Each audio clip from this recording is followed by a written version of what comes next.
Teška godina za lozarstvoto, štetite kaj nasadite vo štipsko se od 70 do 100%. Lošite vremenski uslovi za lozije, to ne poštedija nitu jedna sorta, pa lozarite namesto predadenite količini vo vinariji te ги бројат štetite nezavisno od vidotna posadenoto.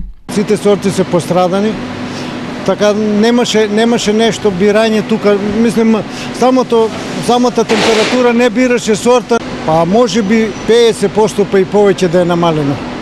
А годината си однесе уште од почетокот. Нема, што ќе набере. Лани од 2 декара набра 2 приколици од тоа новото.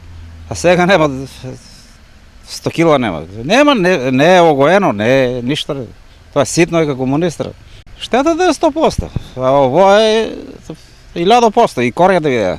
Ваква е состојбата кај повеќето производители на грозје во регионот. Од тука логично е прашањето како и дали винариите ќе ги обезбедат потребните зацртани количини за производство на вино. Одговорот ќе се знае по завршување на откупот на сите вински сорти, кој во моментов се уште трае. Во моментот се откупуваат сортите Вранец и Смедеревка. Се заврши со откупот на Шардонето и Ризлингот, Темјаника. И може да се каже дека ова година ќе биде многу тешка за лозарството, бидејќи климатските услови предизвикаа големи штети. Освен енормно помалите произведени количини во споредба со претходните години, неизвестно е и каков ќе биде квалитетот на грозието оваа година. Грозието е здраво, во суштина е здраво, меѓутоа квалитетот ќе го процениме на крајот. Бидејќи квалитетот на виното не се состои само во надворешниот изглед на грозието и основните параметри како што е шекерот.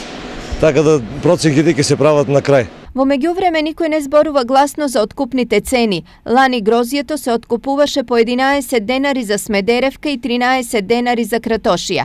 Во меѓувреме државата вети помош за лозарите која ќе се состои во дополнителни директни плаќања за произведено и продадено грозје во домашните винарски визби. Висината на субвенцијата ќе биде определена на самата седница на влада.